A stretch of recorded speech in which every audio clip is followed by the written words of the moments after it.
Hello, and today I'm going to talk to you about a question that every athlete that I'm working with is really keenly focused on when they begin working with me. And that question is, how do I stand out in a sea of high school baseball players to a potential college coach? I'm going to discuss that with you today, and I'm going to share with you uh, three very important factors that you will be able to use right away to stand out to a college coach, both in person and via email. But before I get to that, I really want to ask you take a second to hit that like button and go ahead and hit the subscription button. I have to try and get to 10,000 subscribers. And if I don't ask, you might not do it. And it seems a lot of people that find their way to my channel here, they watch, but they don't subscribe. Subscribing is free. And what that does is it helps promote through the algorithm. So I'm asking you for a little assistance to the start of the 2025 year. Go ahead and hit subscribe and like, and off we go. You're a student athlete, you're located in the mid portion of the country or a cold weather state, and you don't get a lot of repetitions in front of college coaches. And how can you stand out? I'm going to give you three. There's probably hundreds, but I'm going to give you the three as a college coach myself, as a head coach at the NCAA level. When I would go to watch games, not only within my region or community, one of the things that I would do behind the backstop is I was always watching athletes prepare to play. So, number one, as a student athlete, remember when you get out of your car or your parents' car, college coaches are going to notice how you interact with your teammates, what type of care level do you have with your teammates, and how are you preparing? Are you wearing the uniform correctly? Are you stretching? Are you stretching with the team? Are you getting everybody in the mode getting ready to compete? Are you a leader or are you a follower? One of the best athletes I ever coached was a young man by the name of Corey Shepard. And from the minute that he walked on the field, he had a presence about him that he was the leader and you were going to follow his lead. And he was a good communicator and he had a care factor for his teammates that was easily recognizable right out of the gate.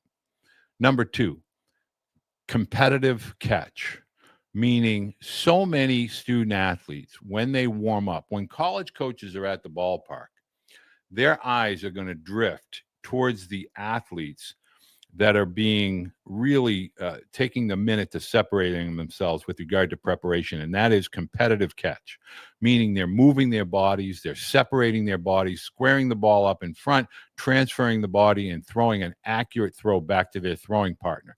Their feet are moving, they're not reaching right or left. You've heard me say this before, but very, very few high school athletes take pride in competitive catch play.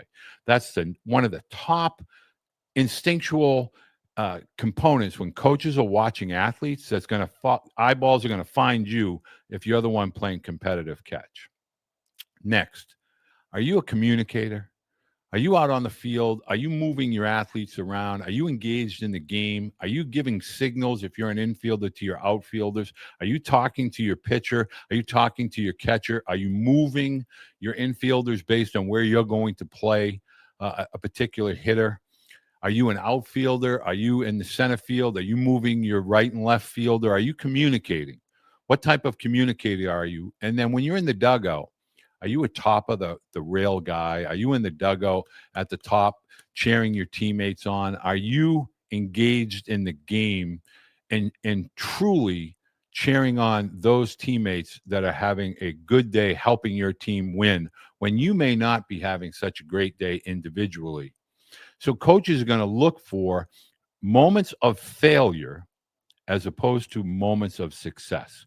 Because in failure, you're going to show through body language, actions, body actions, who you are. Is this something that you rise to the having a great day, but you fall to the lowest level when you're not being successful as an individual, but yet your teammates are having a great day? Are you a helmet thrower? Are you a dirt kicker? Are you a bat thrower? Do you leave equipment on the ground for your teammates to pick up behind you? You want to separate yourself with regard to college recruiting. And now more than ever, parents and athletes really take heed in what I'm about to say. You are no longer competing amongst your peers. This is not a high school to high school recruiting landscape anymore, not even close. You are competing with JUCO athletes, NAIA older athletes, NCAA older athletes, and they have played 50 to 60 games in a year. They have gone through the routine of the fall, the off season, the spring, the summer collegiate wood bat leagues, and they have gone through the ebbs and flows of a season. And they know not to wear their emotions on their sleeve based on one at bat or one pitch. So high school athletes, if you want to get a jump on your peer group, whether it's local or regionally, and you want to catch the eyes of a college coach, recognize in moments of failure, that's when you have to present yourself as a leader, someone that is there for the benefit of the team and not just a me guy. We versus me. Live it every single day.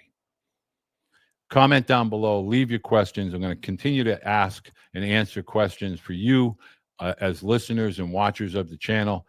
Let me know what topics you'd like me to cover, and I'm looking forward to a great baseball season ahead.